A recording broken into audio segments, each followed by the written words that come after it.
Hey everybody, David Kenney with DCKenney.com. Hey, I just had another blog update for you about the Common English Bible, the Bible that I've been reviewing on my blog for the past couple weeks now.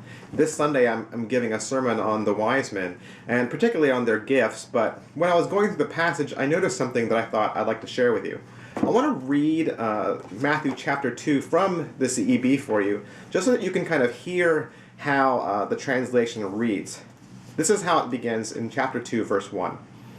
After Jesus was born in Bethlehem, in the territory of Judea during the rule of King Herod, Magi came from the east to Jerusalem. They asked, "Where is the newborn King of the Jews? We've seen his star in the east, and we've come to honor him."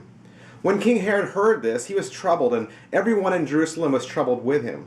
He gathered all the chief priests and the legal experts and asked them where the Christ was to be born.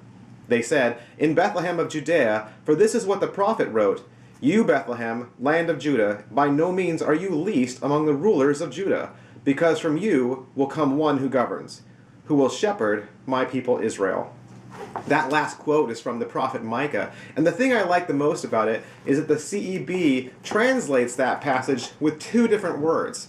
If you notice, it says, "You, Bethlehem, land of Judah, by no means are you least among the rulers of Judah, because from you will come one who governs." There's actually two words there that are both almost the same word in Greek, but in the CEB they translate one as rulers and one as governs. Now, the Greek word is really the same root in both, but if you look this passage up in the Greek, they both have two different endings and they're used two different ways.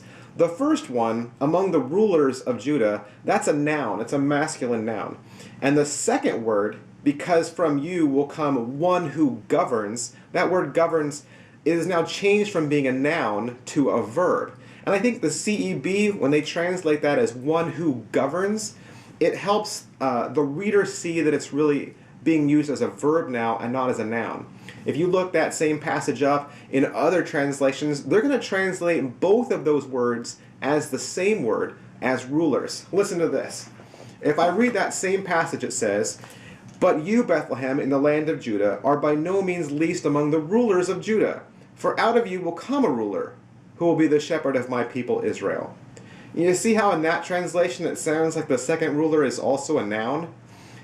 When it's actually a verb, I think that the CEB does a better job of translating that word. Again, David Kenney with DCKenney.com.